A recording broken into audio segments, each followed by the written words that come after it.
IHSG terguncang tajam pada Rabu 28 Januari tahun 2026, setelah MSCI membekukan, sementara rebalancing saham Indonesia menyebabkan indeks sempat anjlok 8,8% dan ditutup melemah 7,3%. Dipicu kekhawatiran atas transparansi kepemilikan saham dan free float, MSCI memberi tenggat hingga Mei tahun 2026 untuk perbaikan, sementara BEI dan SRO berkomitmen berkoordinasi, dan investor disarankan tetap selektif, karena koreksi dinilai membuka peluang akumulasi saham berfundamental kuat.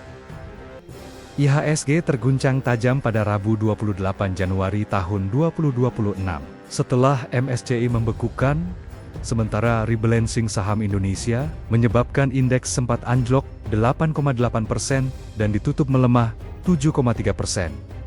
Dipicu kekhawatiran atas transparansi kepemilikan saham dan free float, MSCI memberi tenggat hingga Mei tahun 2026 untuk perbaikan, sementara BEI dan SRO berkomitmen berkoordinasi, dan investor disarankan tetap selektif, karena koreksi dinilai membuka peluang akumulasi saham berfundamental kuat.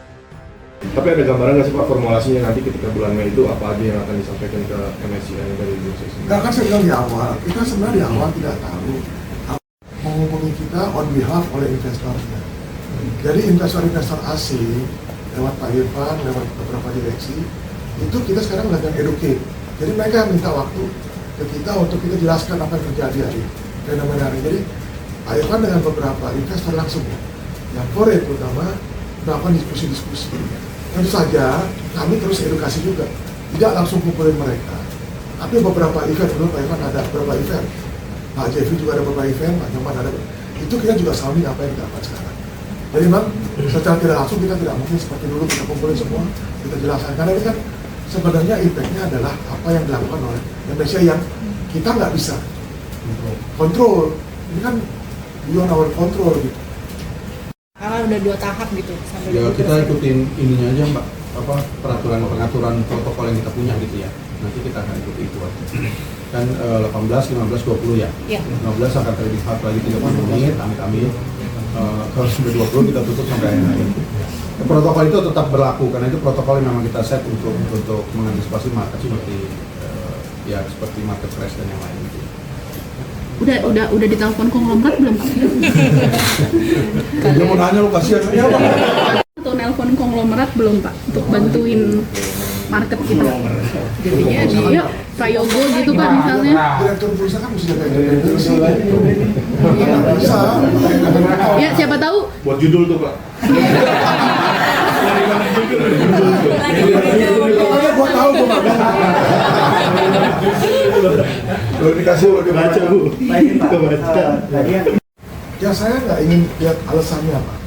Teman-teman mungkin lebih tahu lah dari media, silakan aja silakan. Tapi saya nggak mau state kenapanya. Saya nggak mau karena saya tidak mendengar langsung dari Indonesia. Saya nggak ingin state. Tapi kalau rumor silakan cek di mana apa terjadi. Tapi kalau setelah yang bagi kami adalah mendengar proposal mereka, kita follow up. Bahkan saya pribadi berdiskusi langsung dengan MSCI, setelah itu tim tidak lagi. Tapi yang menjadi kan MSCI kan agak khawatir soal struktur kepemilikan ya, ada yang terkonsentrasi ke salah satu pihak gitu. Itu kan salah satu yang dikhawatirkan atau yang disorot sama MSCI. Nah, yang disorot sama MSCI ini menjadi kekhawatiran atau menjadi objek untuk diperbaiki juga kan oleh bursa? Oh, pasti, karena itu pada Pak Christian, kan pengawasan kita lakukan.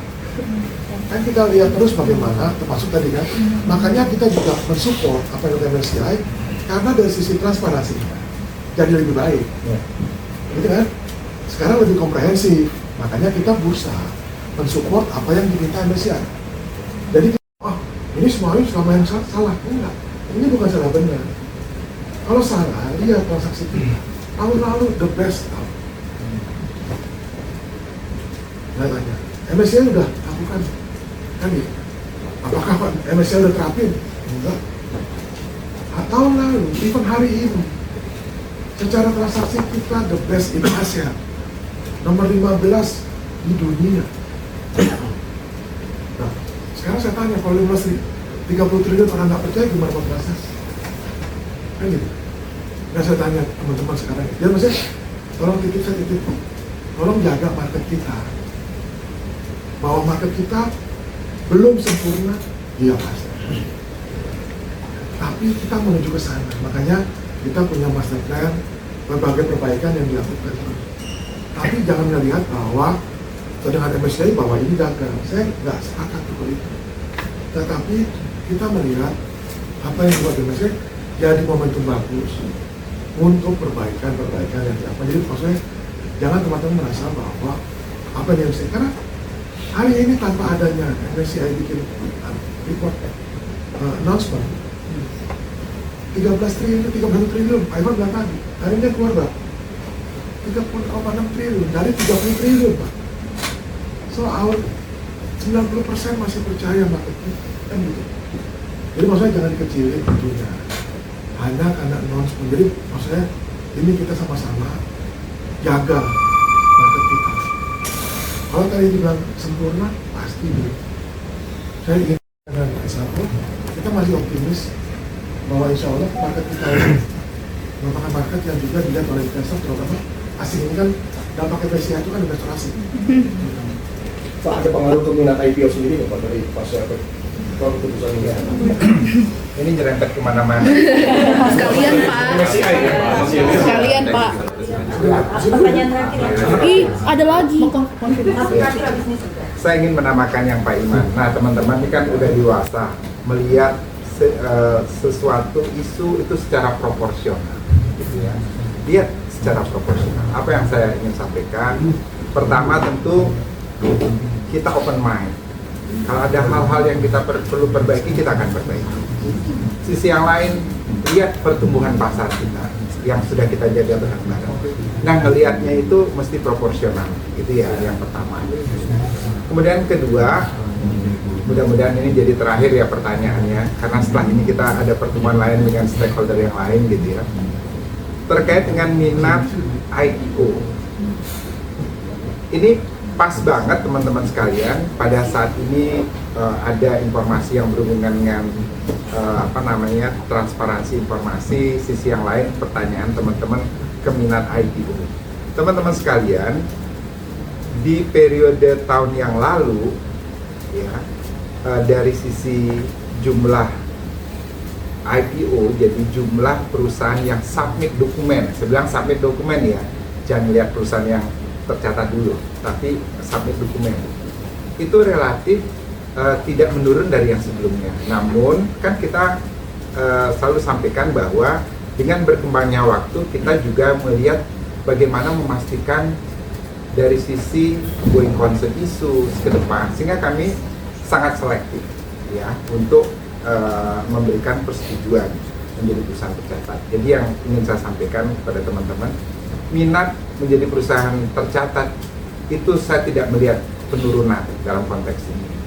Saya melihat dari sisi submission tidak berubah, hanya tinggal kita nanti memastikan apakah perusahaan-perusahaan yang masuk itu sudah sesuai dengan ekspektasi yang kita harapkan sebagai regulator, yang kita harapkan nanti sesuai ekspektasinya dari stakeholder kita. Mungkin itu yang bisa saya sampaikan ya teman-teman sekalian. Yang kemarin saya sudah juga ingatkan pada teman-teman, kalau melihat dari jumlah perusahaan tercatat relatif turun ya, tapi profitnya yang meningkat, gitu ya. Profitnya meningkat, rata-rata yang dulunya hanya 350 billion kalau kita rata-ratakan profit, di tahun kemarin sampai dengan 700 billion rata-rata per perusahaan dagang profitnya. Artinya apa? Udah ada scale up nih teman-teman, dari sebelumnya kelasnya relatif kelas yang kecil udah ke menengah dan atas, dan itu yang kita harapkan nanti untuk meningkatkan kedalaman pasar kita. Size juga menjadi perhatian kita, tapi ada tapinya teman-teman, perusahaan yang SME tetap kita berikan kesempatan asal prospektif company. Nah, dua sisi inilah yang kita akan tumbuhkan, gitu ya teman-teman sekalian. Jadi itu tidak ada impact secara langsung informasi yang ditanyakan tadi, karena kita melihat jumlahnya juga masuk relatif tidak menurun dari situ. Pak, satu lagi Pak, satu lagi. Jangan nanya lagi